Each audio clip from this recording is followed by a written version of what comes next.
No, but just I gotta ask, like, did they know what y'all had going on over there? Because you know crackheads love to be like, yo, what y'all got going on there over there? Can I be in it? Yo, you know they be like, yo. I had a dude one time. He walked inside because we used to keep the door unlocked. He walked in. Shout out to Laws. Laws was there. And I was like, yo, can I help you? Luckily, the dude who used to be in the studio with me, he's probably like 6 feet, probably like 2 something. He's a big guy. And so he was like, yo, what's up? And the dude was like, oh, I just wanted to see what y'all had. What y'all doing up in here? Crackheads love to see what y'all just over there doing, bro. And I was like, bro. And then Laws was trying to explain to him it was a studio. And I was like, yo, bro, get up out of here. Like, what are you doing? And it was tough, man. You know,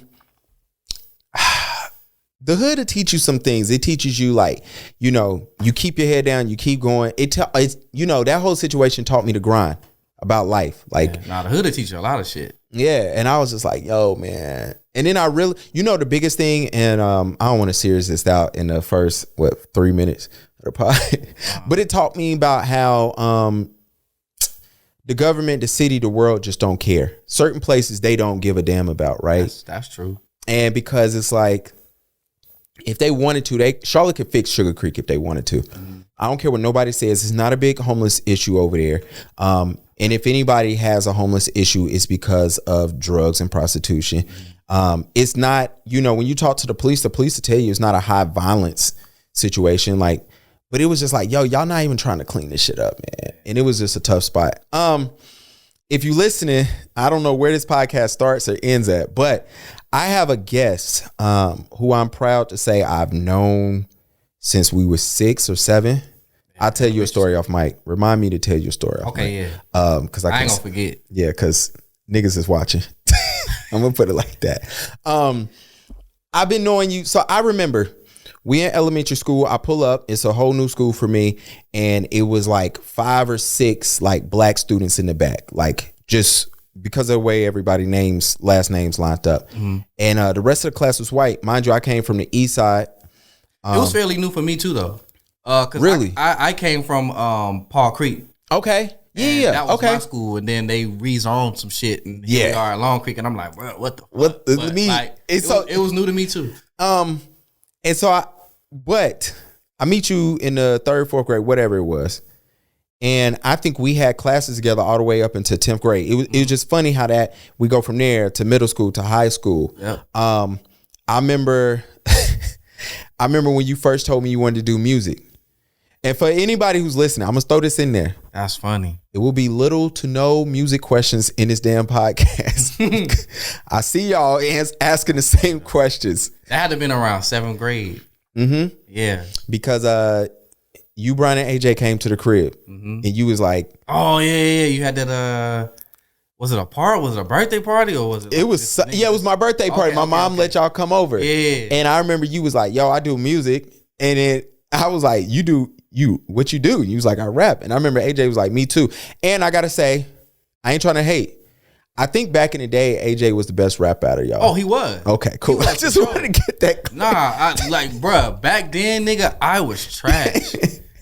Like Garbaggio. Like, nigga, I was super trash. So yeah. Like, I remember that. No hate at all. Like, yeah, Rock. And then it was Jimmy, in my opinion. Yeah. In the group. And then it was me, like the nigga that was just tagging along, bro. And then I remember, you know, and we gonna get to this. You know what? I ain't gonna front. I feel like in every space of my life,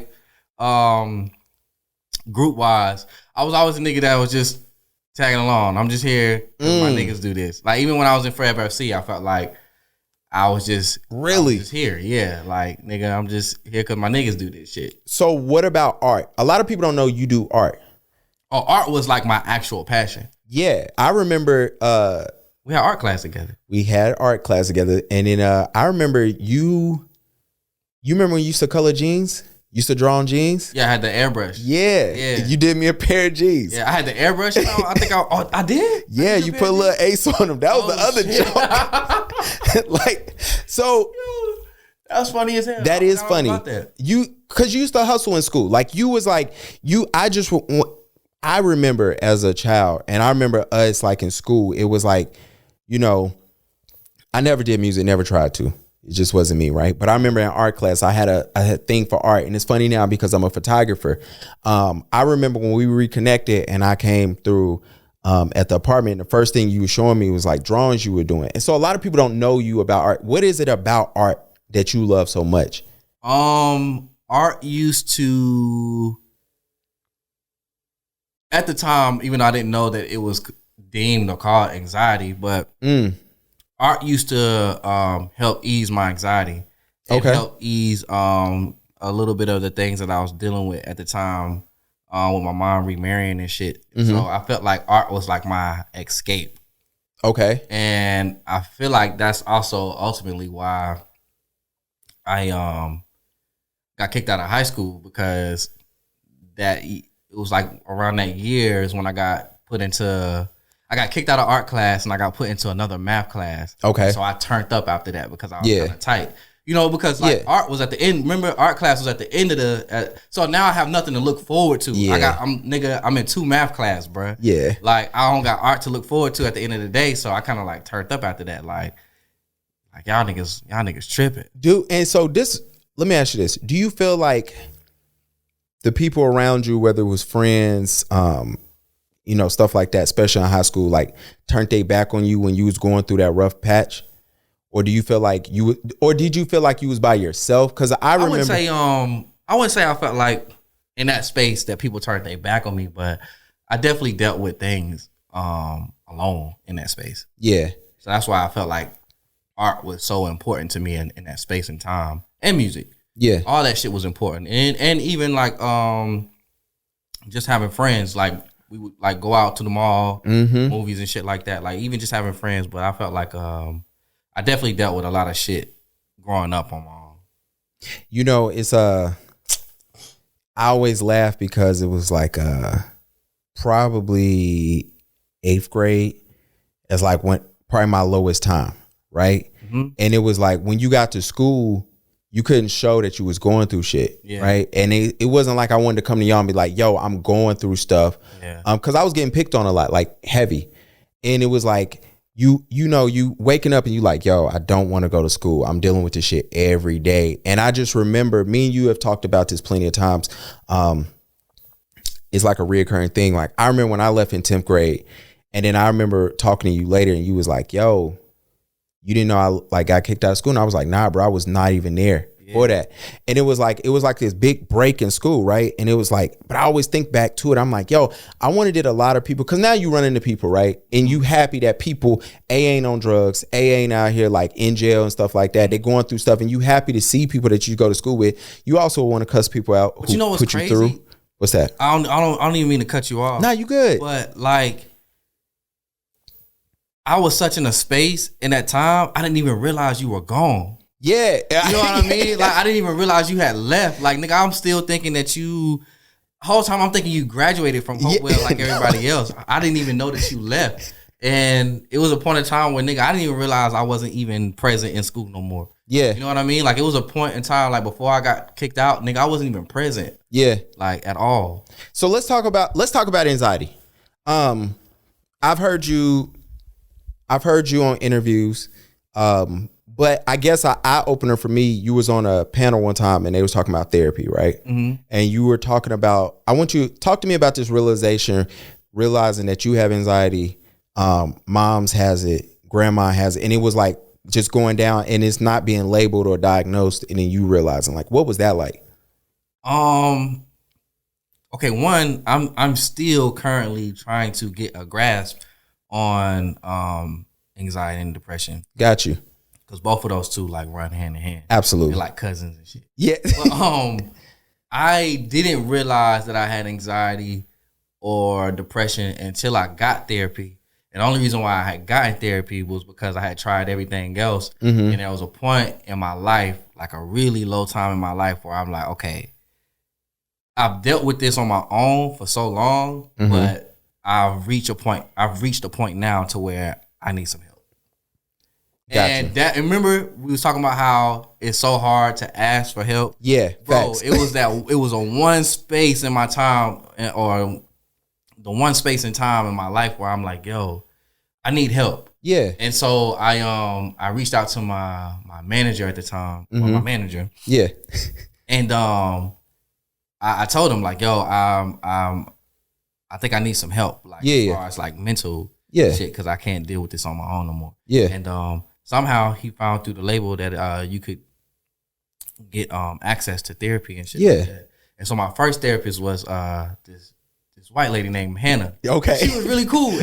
And like she really helped me out a lot with in the beginning. Yeah. Of like figuring out my anxiety and diagnosing me with like depression or whatever, because I didn't realize that was a underlying thing that was going on in my life at the time, and helping me understand my dad's relationship at the time while he was alive at the time. Mm-hmm. So she was like really helping me navigate the relationship between me and my dad. Yeah. Let me ask you this. Speaking of your pops. All right. So let's do this. For those who not know, I don't even think I introed this shit. We just started. Oh, damn. Yeah. We just started talking. But that's how niggas do. Like, this is the Black Dads Club. This is the Playbook. I'm Gavin. This is Lute. There you go. That's the intro. That's the best intro y'all ever gonna get. But the point of this is I like to sit down with dads and we kind of just give just insight to fatherhood. So you have a daughter. How old is she? My daughter's 9. 9. All right. So how has, and we'll get there because I kind of want to know, like, I kind of want to talk about you finding out that day that you found out you was having a kid. I kind of want to talk about like that first day of having a kid, like that realization, like, oh shit, I have a child here. But let's talk about, how did your relationship, good or bad, with your pops affects your relationship now with your daughter? Because I put it like this. Okay. Go ahead. So the relationship between me and my dad helped me understand that at some point in time in my daughter's life, she's going to have questions. And everything I do today, regardless. Yeah. In the back of my mind, I always think to myself, can I explain this later? And so, I say that because there's a lot of things between me and my dad that I never got to talk to my dad about. Yeah. Or I never got the understanding between me and my dad of why things were the way they were. Yeah. So for me, it's like, I know that my daughter she's gonna have these questions. And so for me, especially me being on the road and touring and stuff like that, she gonna have some questions. And I make sure that when she get to the age where she's asking these questions, that I can have those answers. I don't want my daughter going through life with questions and she feels like she can't get those answers, or because my dad was stubborn. Yeah. You know what I mean? So it was a lot of questions that I had for my dad that I probably, even if he was still alive, I wouldn't get the answers. Yeah. So I just want to make sure that I can be transparent with my daughter when she's ready to have those. You know, kids will ask you anything. Oh, for sure. Because they want to know. And I used to always ask my dad like random questions, kids right? Are very blunt. Bro, 2 people tell you the truth. Drunk people and kids. Like they will. How is that on the road? Because you on the road, you touring, you in different countries, and you can't, like, do you ever look back? Do you ever sit down and be like, damn, I'm put like this. I left Charlotte Friday, went up to Raleigh, shot a wedding Saturday, came back home. And Sunday afternoon, I was here because I was coming down the highway. And I was like, yo, I just got to go see my kid. That was 2.5 days. You're going for months at a time. How was that, like, mentally on you, or, you know? It used to be really tough. Yeah. It's still tough. It's gotten better, but not in a way to where it's like comfortable. I remember the first time I had to leave and be gone for a long time, and in between me leaving was my daughter's birthday. So I missed my daughter's 2nd birthday because I was on tour, and that fucked me up. Yeah, like it I don't know, it do shit to you, but in the back of your mind, it's like I'm doing this for you, for my daughter. Yeah, everything that I do musically is for my daughter. So it's like, it's like I don't know, it's hard, bro. It's like a catch-22. Yeah. Well, and she will understand. I think it'll be dope, not trying to speak for her. You can't speak for women in 20 you ever. definitely can't. Yeah.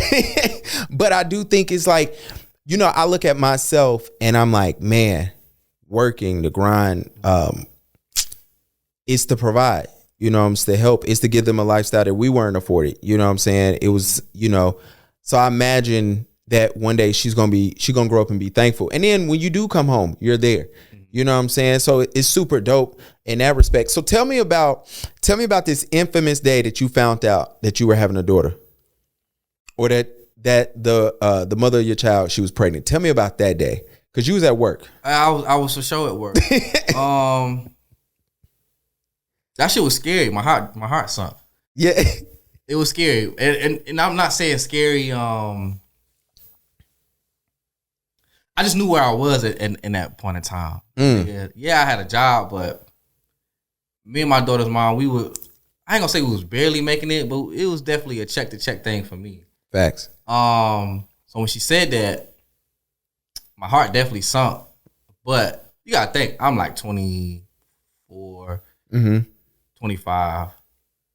So I'm a grown ass man at this point. It's not like I'm like fucking 14. 18, 17 years old. And it's like, oh shit. Like, nah, like nigga, I was excited, but I was terrified at the same time. So it's a weird feeling. It's like, oh shit, like in my mind, I'm like, oh shit, like, 'cause at the time I don't, you don't know what you're about to have or anything. Yeah. My legacy is beginning. Like, I'm about to be a dad. And so much things, like when you first find out as a man, and I feel like as a woman, like when you realize like a child is about to be involved, I feel like so much shit go through your head, bro. Like so much shit go through your head. I remember the day we at the crib, and I'm doing maternity photos all the time.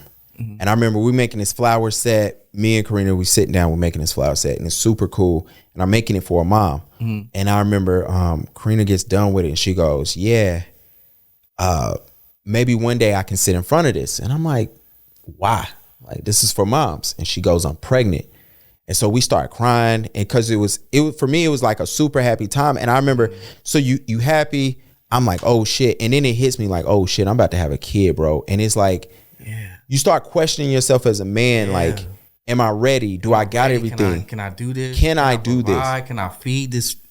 Can I feed this child every fucking day? Yeah. Like, it was just so much going through my mind. Though it was like a happy feeling. Yeah. It was also a very like terrifying feeling. Like, like, oh shit, like this is crazy. But yeah, I remember that day like it was yesterday, because I also got fired around that same time. So it's like, oh shit, what the fuck am I about to do, bro? But and this is what, it's like at the same time I got the information, is at the same time I'm literally about to get fired. Damn. And so that's why it was a scary thing for me, because it's like, damn, how am I gonna do this? And with you at the airport at this time? I'm at the airport at this time. And the joke for me is 2 days before my 1 year wedding anniversary, I'm walking into a photo conference. I'm running up the steps, and they fire me. And and I'm thinking to myself, yo, I just asked, her dad just gave her to me, like, whatever. I ain't making a full year before I'm canned without a job. And I just remember I'm in New York, and I'm like, why am I even going to stay in New York? Do I go back home? Yeah.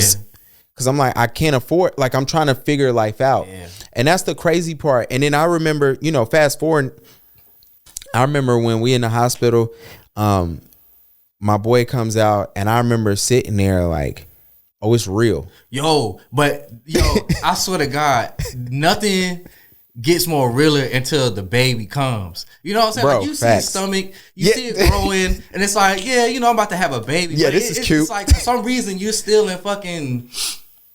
You just you happy. Like, you still in like this fucking Yeah, absolutely. Like, nigga, this shit, like, you see the stomach and you feel absolutely. But Nigga, the day my daughter came, and like, she was like in my hands. Yeah. I'm like, oh shit. I'm a fucking dad, nigga. I'm a fucking dad, bro. Like, that was more terrifying than the other time it was terrifying. Yeah. You know what I mean? It was like, oh shit, like here the baby is in my hands, nigga. Like, bro, what am I about to do? How am I about to do this? You sleep in a hospital? Yeah. Her first night? How was that couch? Terrible. You got, and then not only was it terrible, nigga, like I'm in there, it's my mom, her mom, like everybody's like in there, you know, you all crunched up, but it's just like, nigga, I'm terrified. Like I'm like, yo, I got this little human being, and like her life is like in my hands. Yeah. And funny thing is, she didn't have a name yet. Really? I waited to name her until she came out because I wanted to make sure that her name fit. Yeah, okay. And I remember like niggas was kind of tight of me, both like her mom and my mom, because everybody's like, nigga, what's the name? Like where's the name at? And I'm just like, bro, hold on, like I gotta see it. The whole time I'm sitting there with the names. And I'm like jotting names down, like I got this, like nigga, just give me a second. I'm just going through the names, make sure they fit. But nigga, the whole time I'm over there just writing names down. That is funny. Yeah. And you ain't like the couch? No, I hated the couch. Bro. That couch is like stiff. Bro. Little man came 3 weeks early. So she's most people don't know I was Ubering at this time. So I had a passenger in my car. Cause mind you, I'm still unemployed. So I come back home, I get straight on Uber because I'm like, I don't know what to do in life, right? Bro, I'm Ubering. I got a chick in my car. I'm taking her from, this is about to be real Charlotte. I'm taking her from Billy Graham up to University. And we get past Statesville Road. And she calls me breathing. She said, and I'm like, yo, is it go time? She like, yeah. And I look back at this lady in the car and I'm like, if the lady wasn't black, I was going to drop her off like at the next street. But she was black. So I was like, let me take sis to work. And so I dropped sis off. She's like, thank you. I was like, yeah, my wife going in labor. And she's like, excuse me? Why did you drive me? And I was like, cause you black. And I jet off. And so, but and so I jet. And so, but when we get there, like, I just remember like being scared as shit. I remember getting on that couch and this is what I was going to tell you. Karina made my bag, bro. And she forgot drawers. So I'm sitting there. So I had to go to CVS, get some underwear. Yeah. And then like I'm sitting on this. She had a bag, nigga. Yeah, but I didn't have a bag. I think she put like 2 basketball shorts. Nah, bro, when felt like she was about to her water was about to break, nigga, we dipped. Nigga, I ain't had no bag. I ain't packed nothing. Fellas, make the bag, please. Bro, yes, make a bag because you gonna stay some nights. Nigga, I ain't had no bag, bro. What's your dad? Do you got a dad tip for new dads? I know I gave you the rundown. If you don't know, one day I'm going to tell the story about why this pod was created. But it's just a dad tip. I ain't been a new dad in a while. Or just dads. For dads though, yeah. Pay attention to like the details, like the small things. I ain't gonna say the details. Pay attention to the small things. I'll give you an example. Okay. I'm not gonna say my dad wasn't in my life, but my dad, I feel like my brother, I was raised more so by my brother. Okay. Right? And my mom, and it was a whole village of niggas, everybody, and grandma and shit too.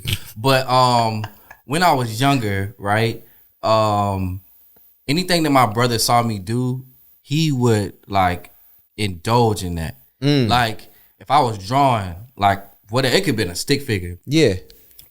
That's how I got the airbrush machine. But anyway, if I was drawing, like my brother would go and he would come back with like packs of paint and brushes.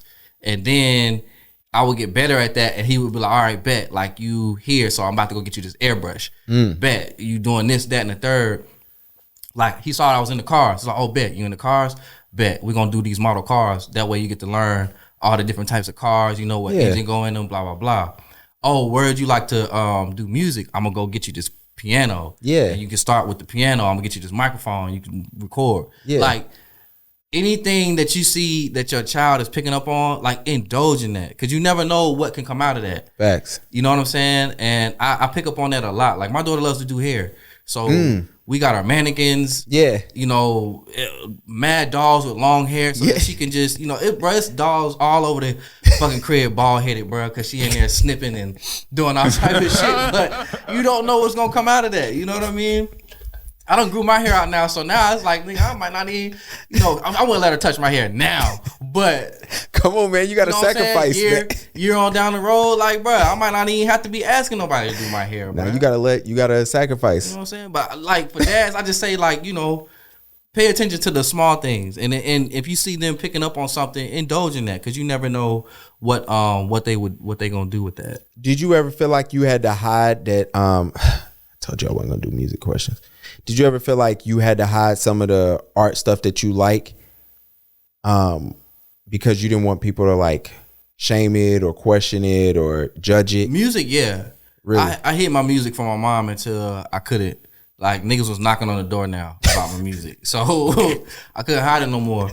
And I did that for me, because even when people found out that I was about to have a kid on the way, I also didn't talk much about that either. And I also did that for me. And not because I was hiding anything, because everybody knew who I was in a relationship with. They knew that we was in a relationship for a long time. But music and between music and me finding out I was about to have a kid, there was more negative things around that than it was positive. And I didn't want nobody to take away from what I felt, the joy that I felt in those things. I didn't want my mom, because I didn't graduate high school, I didn't want my mom to make me feel like I was wasting my time with music. And when it came down to my daughter, a lot of people was making it seem like whatever music career I thought I was about to have was about to be over. But in my mind, I'm like, nigga, I'm 25. Like, y'all talking to me like I'm fucking 17. Like, I just made the craziest life decision. Like, nigga, I am 25. I'm a grown ass man, bro. I can handle this and withstand a career. But that's all I kept hearing was like, oh, bro, you done messed your career up, bro. You can say bye bye to music. I'm like, nigga, I'm 25, bro. What the fuck is y'all talking about? Like, you know what I'm saying? But I didn't want nobody to take that joy away from me. So it was a lot of things that I kept under wraps until they actually happened. But with my mom, I completely kept music away from my mom. That's funny, man. The reason why I say it's funny, because I hear that story a lot. One of my favorite interviews is with Pusha T, and he was talking to Joe Budden, and so Joe is asking him, like, if your son ever wants to do music, would you? And he's like, yeah, but I'd be so mad about it. And he was talking about industry stuff, right? Stuff I have no idea about. But he was talking about industry stuff, and he said, but he will have a hard time like telling his son not to do it, for the simple fact that he knew what it was like with his mom. And he was talking about how he wished he would have hid some things. He was like, because a lot of people used to shoot dreams down. And so, bruh, it be people close to you shoot your dreams down. Like, for example, I remember I was about to buy this car. It's old school, and I was so happy to get it. And I went to tell my god brother about it. He was like, oh, I don't know, man. That's a bad decision, bro. You got to think about gas. You got to think about this. You got to think about that. That might not be the best decision for you. Mind you, this nigga has the same car. You get what I'm saying? So it's like, damn, I come to you about this because I'm thinking you're going to be like, hell yeah, nigga, that's what's up. But no, nigga, you making me, I gotta go because I don't want to hear this shit. Are you still like that? Like, you keep big dreams or big aspiration quiet? I do. And sometimes I think that that's hindered a lot of things for me as far as like celebrating loudly about certain things. But I do that because I've had more people shit on the things that I was happy about than congratulate me. So everything I do is usually in silence. Or I'm celebrating it on my own or with like intermediate people. Your close friends. But I don't, cause I don't don't want people to take that joy away from me. I've had that happen to me, and that shit sucks. It does suck. Man, I laugh at we had a full circle moment, right? So Saturday I'm shooting my wedding. My mom's there. My mom and dad is there. So and so I'm sitting there, my feet hurt. I've been up on 9 hours working. So my mom come and tap me on the shoulder. She was like, act like you working. And I'm like, why? She's like, I want to take a picture of you working. Oh shit. And so I let her do it. So I hold on my camera, whatever. And I remember it was a full circle moment because that's my last wedding of this year. And that was the second time my mom been to a wedding. First time my mom ever went to a wedding was the first one I ever shot. And I'm like 18. And I remember she tried to like, and I hate to say it, I hope my mom is definitely watching because she asks about you all the time. So she definitely. Hey, Mom. But I remember my mom like shitted on my dream about being a photographer, right? But even in that part, my mom showed up randomly to my first wedding I ever did. She didn't know the people. She knew nothing. She just asked me where I was going. And my mom was there before I got there. And she said, if you need anything, I'm going to be in the back of the church. Cause she ain't know nobody. Right. So everybody like, who is this random chick like back here? But it was just a cool full circle moment. But I remember like going through photography and, you know, even though me and my mom had a thing, she, you know, as we grew, she was helping me, right, and pushing me. And then as I got older, I remember telling friends and they like, yo, what you gonna do that for? Like, but you in college and you doing this and you going here, you got to like, why? And I remember when I first wanted to start the podcast and it was just like, nigga, you gonna talk? Who gonna listen? Right? Man, and you know, but it's funny, man. But it's like, you gotta, you know, I'm encouraging you, and I know I told you this off mic, and I'm gonna say it to you on mic. Like, whatever you need, I do want you to circle back when the time is right, and you will know and say, yo, I need help with this, or can you do this for me, or whatever that may be. No matter how small, how big, just let me know, because I remember, and shout out to Jamar. I remember. I remember that nigga. That nigga used to be by the locker too. Hell yeah. I remember Jamar hit me up. He said, yo, Lute got a project coming out. And I'm like, Lute, who? He was like, he got a project. I'm like, really? And I'm like, where have I been? And you know, he sent it to me. But it was cool because I do go back to that first time. And you know, it made me think about like, damn, I haven't spoken to him at that point, you know, in some years because life just branched off. And it's funny how life just circles back. Let me ask you this. You still journal? Oh, daily. Damn. How's that therapeutic for you?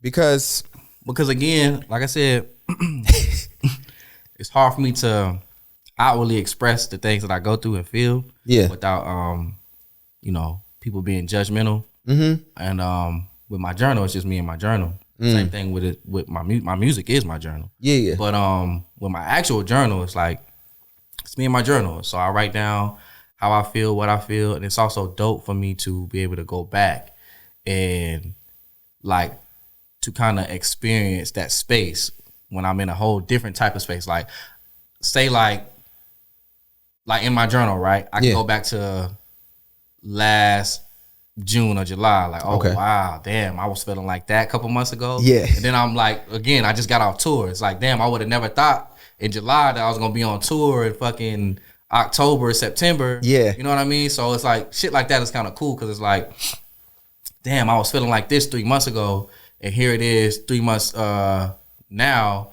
and I'm doing so well. You know what I mean? So it's kind of like cool and inspirational to kind of see that, like how life can change within couple months, weeks, or whatever. Absolutely. Let's get back to dadding. What type of dad do you want to be? I want to be the dad that my daughter can comfortably express how she feels to. Okay. No matter what that may be. Or what that may entail. Like, I want my daughter to be able to come to me about things. I don't want to be that dad where you feel like you can't talk to me about certain stuff. Okay. You know what I mean? Yeah. Facts. Especially dealing with daughters. I feel like most men are a lot hard on like daughters because of whatever insecurity that they have about facts. women or what they've done or whatever. But for me, it's like, life is life. Like, shit's gonna happen. I know my daughter's gonna get married. My daughter's gonna get a boyfriend, have kids, have a boyfriend at some point in time. I just want to make sure that I have the necessary tools to guide her through life so that she's making the best decisions for herself.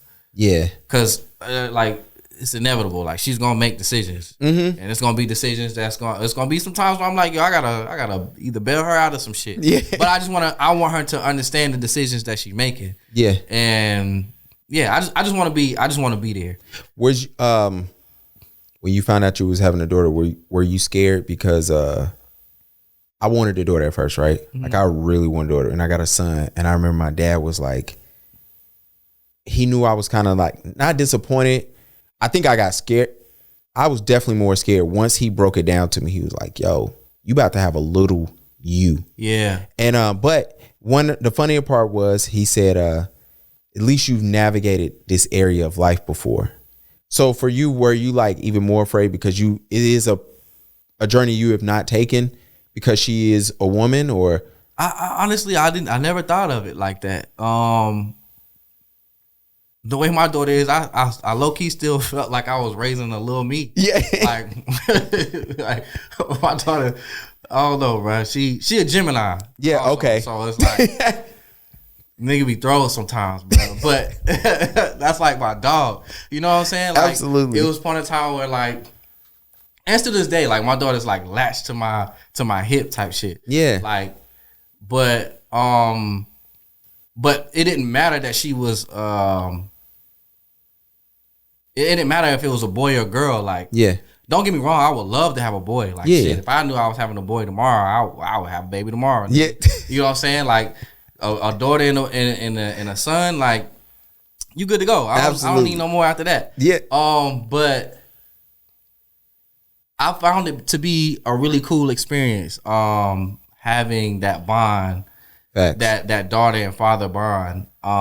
Because I've also been able to introduce my daughter to things. But it's also cool to see my daughter like, damn, wait, hold on, how you know how to do that? Yeah, you know what I mean? Like, how you like, nigga, I might be a little older than you, but I'm still hip, bro. You know, like it's just been cool, like, and that's why I say, like, I just want to always have that relationship between me and my daughter to where she's comfortable to talk to me about whatever it is that she's experiencing. Absolutely. You ever drive her around like Charlotte and like old places we used to be at? Because my nephew's 10, and it's cool to like show him stuff. It does kind of suck because they tearing a lot of shit down. Yeah. You know what I'm saying? I wanted to take him to Zach's one time, and it's not there. Shit.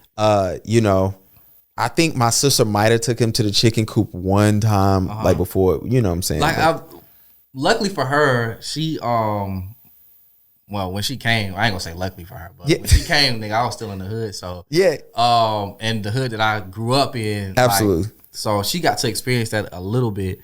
But I also take her past Hopewell every now and then because her mom went to Hopewell too. So it's like, got you. This is what me and your mom went. She's like, what? Yeah, that's crazy. Like, yeah, that's what we went with the Hopewell and shit. So yeah, I do little shit like that every now and then. It's kind of cool. It makes me happy to know that my kid is gonna grow up in the same area. Like my nephew, his principal at his elementary school used to be like one of our teachers, like at Lone Creek. And so when I walked in, when I walked in, she looked at me and was like, "Why are you here?" And like, I'm like, I don't know who the hell this woman is. My mom knew who she was, and my mom was like, "This was your teacher," and I'm like, "What?" Wow. And so she saw me doing something with Hayden. That's my nephew name, and so she was like, "I'm proud of you." And then I'm like, "Yeah, this is not my son, this is my nephew." She said, "I know." She said, "But I just see a change in you." And I'm like, "Damn, bitch, did you write me off from when I was crazy. Like 8?" But I meant to talk to you about that though, because recently, nigga, on Facebook, I saw you had did something with Mr. Hayes. Yeah. That's crazy to me, bro. Yeah, absolutely. Because, you know why that's crazy is so he teach at Hidden Valley. Okay. And so he's always looking for like black men or dads to come in and talk to his classrooms. and like literally like 30 minutes, like talk to kids about what you do, sit with them at lunch. And he said it's hard because Hidden Valley is nothing but Hispanic and black kids, right? And he said getting black men or Hispanic men to come in and just sit. So it was if you got his contact, tell that nigga. Well, I tell him. Yeah, I tell him, bro. Mr. Hayes, I sent him your Facebook. He was my first black teacher, male teacher. He was my first black teacher. I think we was in the same class. Yeah, we but also he did Right Moves, and I was in Right Moves, and you gotta think like around that time I was bad as hell. Yeah, and so I got this. I remember getting this award in Right Moves for most turned around student. Yeah, because bro, in Right Moves, nigga, we was going to the lake. We was going up there to Ramsey Creek fishing, cooking out and shit. I'm like, oh, I like this, nigga. That's all I gotta do to like be, cordial and not cuss teachers out. I'm cool with this. Like, so I remember getting that award at Long Creek. Yeah. And, Right Moves, most turned around student. And Mr. Hayes handed it to me. He was like, yo, like, I'm proud of you, bro. Like, cause, I done kicked you out of my class like 45 times, bro. Like, bro, I walk in the Hidden Valley and I'm chilling. And so one of the little kids is funny as shit. Mm-hmm. So I'm talking to a 4th grade class. And so, first of all, they asked me why I don't have hair. And so that's what all the kids asking. And then one time, so I'm sitting there laughing, and then the other kid was like, "How do you know Mr. Hayes?" And I was like, "Well, I was in his 4th grade class," and they freaked out. And then they freaked out because they called me old. Then I was like, "Well, what y'all think about Mr. Hayes?" If I was y'all age when I was in class, and then they thought he was super old after that, but it was super cool because after that they thought he was super cool because they are asking me, so what you do every day? I'm like, I'm a photographer. I take people pictures. And then one girl raised her hand. She was like, you older than my mom. Oh, shit. I was like, sit your ass down. But it's cool, man. That's crazy. But he's cool. What class was he teaching? What grade was he teaching? I think he teach like 4th grade. Oh, okay. Yeah, so he's still around. School. Yeah. And so it was super cool. I connect y'all too, man. I put y'all in an email or something, but that's cool though, because I was like, damn, I vividly remember Mr. Hayes because, like I said, he was part of like some of my turnaround around that time. Yeah, because I was bad as hell. Yeah, and it's important to have those teachers when you're younger, who care about the black boys. No, for real. Like Miss Manners was another teacher that was kind of dope with that, and Mr. Lawson. Yep, yeah, absolutely. But as you get older, you realize like the opportunities for us ain't really there. Like it's tough. Nah, yeah, it is tough. It's like as soon as you mess up, they're ready to be like, yo, you gotta go. First time you mess up, it's already a wrap for you, bro. Don't get to middle school or high school. Like once you get to high school, you literally got one time, and they like, oh yeah, right. And then you're isolated with all the other people, who are getting in trouble. That's what messed me up. Yeah, and so you're automatically against the grain now. Yeah, you're going up the slope. Like, with your back against the wall, nigga. Like it's hard, bro. I remember, I get kicked out of art class and I'm supposed to go to like ISS or whatever. Mm-hmm. And the teacher said, yo, just stand right here. She was a substitute, but she knew me. She said, just stand right here outside the door. So anyway, I got kicked out of art class. The ISS teacher, she was a substitute for ISS that day. So she said, just stand outside this class. I'm like, why? She said, if I put your name down, it's over for you. And she said, because I know you. I can't let that happen. I know what they're going to do once your name hits this sheet. And she wasn't even black, but I was just grateful for that opportunity to be like, damn, like, thank you. But it's tough, man. And then, that's why I always speak to like younger guys now, especially young black boys. I'm like, yo, you got to relax. You got to chill. You got to. That's why I'm like, anytime I find somebody that's like in school or like does work with CMS or as a teacher, I'm like, bro, holla at me because I would love to talk to the kids, not the niggas that's doing good. Like congratulations to them. Them niggas doing good, doing what they supposed to do. Them niggas is at the pizza party, all that shit. Let me talk to the niggas that didn't make it to the pizza party. I want to talk to them because I relate to them a whole lot more. I was that kid. Yeah. I want to talk to those kids. I want to talk to the kids that's like in ISS. Yeah. The kids that have the behavioral problems because I was that kid, bro. Yeah. I relate to them so much more. because that's a tough time. And half the time, I ain't gonna say half the time, most of the times, those aren't actually bad kids. They just dealing with something that they don't know how to express. Mm-hmm. You know what I'm saying? Yep. There might be something going on at home that they don't want to. They don't want to talk about. They don't know how to express it, so they take it out in school because it's just, I don't know. Yeah, and then the schools ain't equipped to help them. That's the sad part. All right, before we get out of here, I got one more final question. But before we even get there, what you got going on? Like any announcements, any news, anything?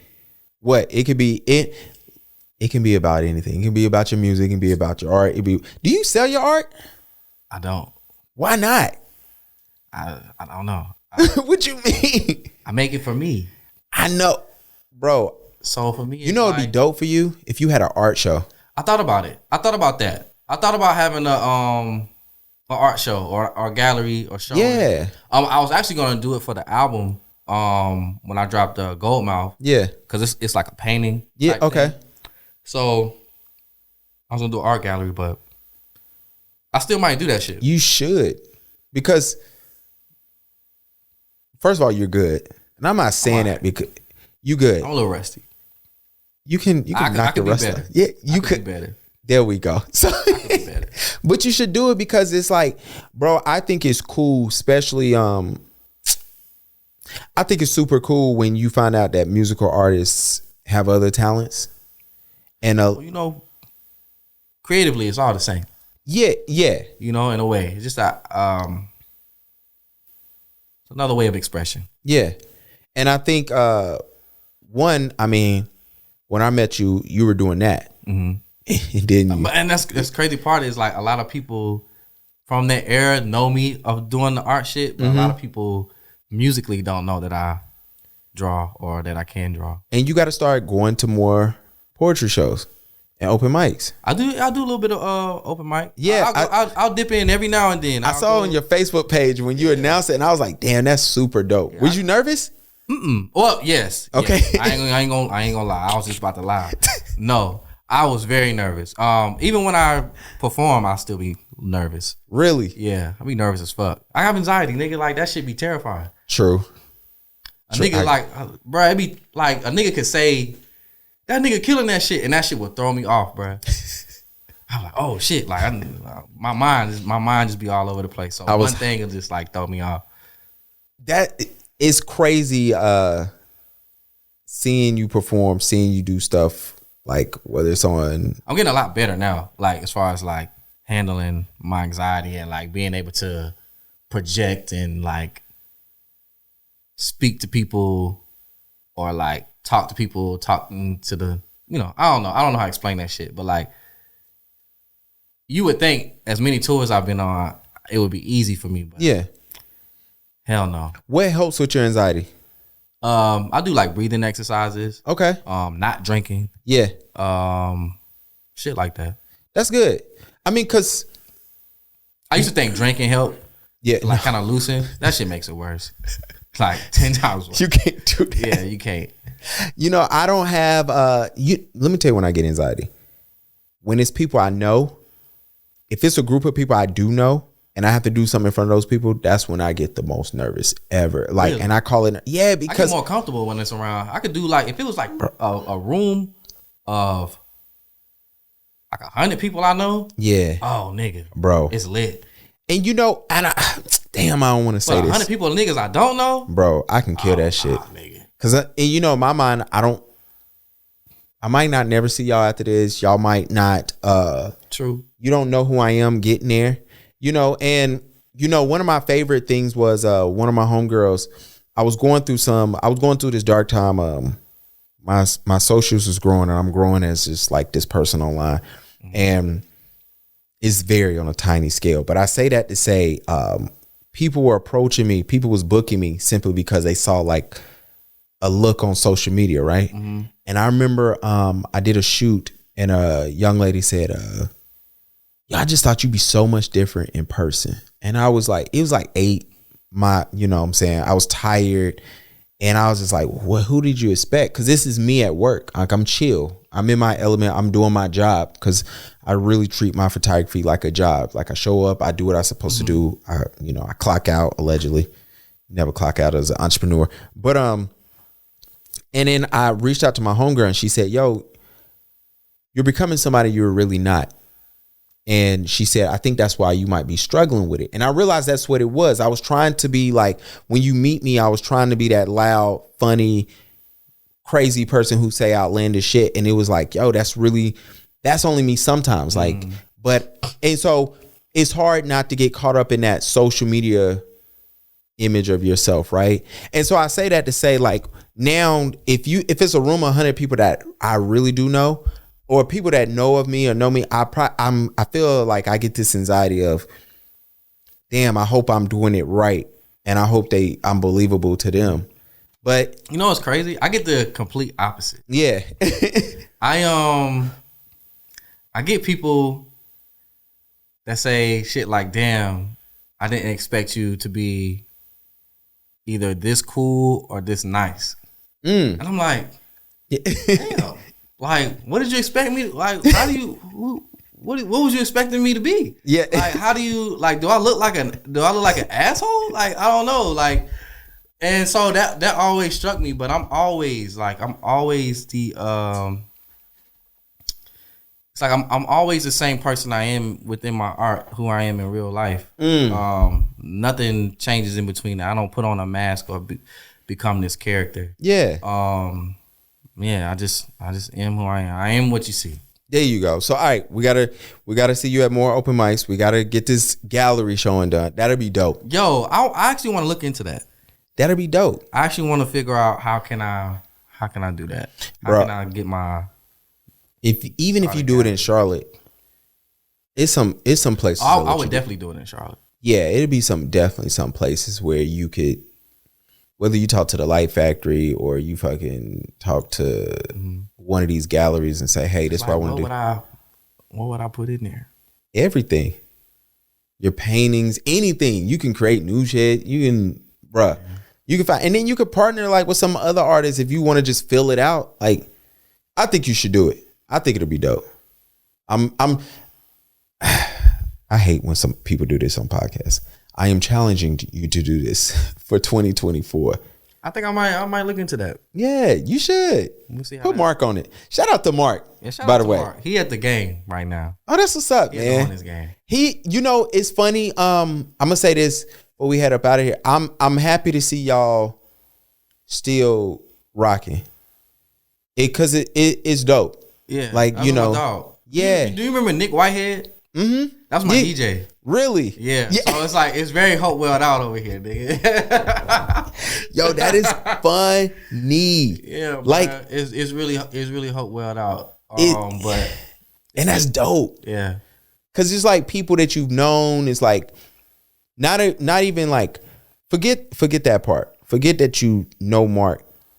It's good that he's great at his job. Oh yeah. Like that's another plus. Like when you meet somebody and it's like, damn, you actually good at your job. Actually, you know what? You're doing what you said you were going to do. I'm grateful, thankful for that. And that's super dope for Mark. Mark, I still owe you an apology for that audio from last time, but I think you shouldn't have been funny.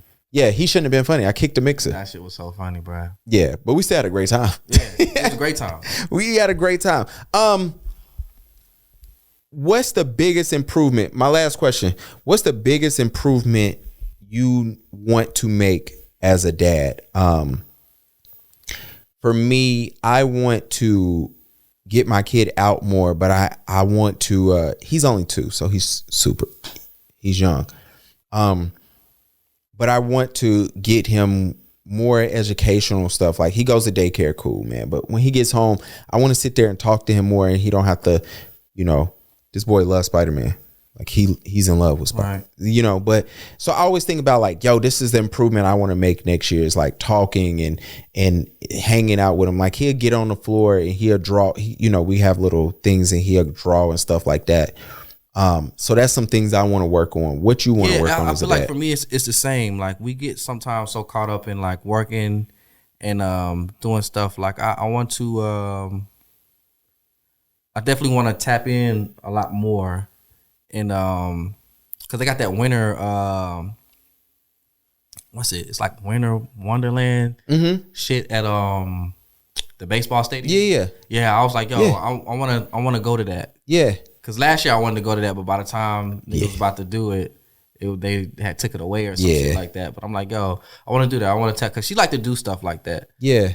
So I'm like, yeah, but we go to Frankie's all the time. Like, I got a Frankie's card right now with like thousands of points on that shit. And I had to convince her every time, like, yo, don't spend, like, leave it alone. Yeah. You want to get this big ass teddy bear or this remote control car? Say this shit. Don't spend it on this damn Laffy Taffy shit and these slinkies and stuff. Hold on to it, bruh. That's the hardest shit to tell a kid, to not spend these points on this bullshit. Yeah. Like, oh, I want to get the. I was like, all right, you want to get that shit? You gonna have to wait. Yeah, you gotta save this damn card.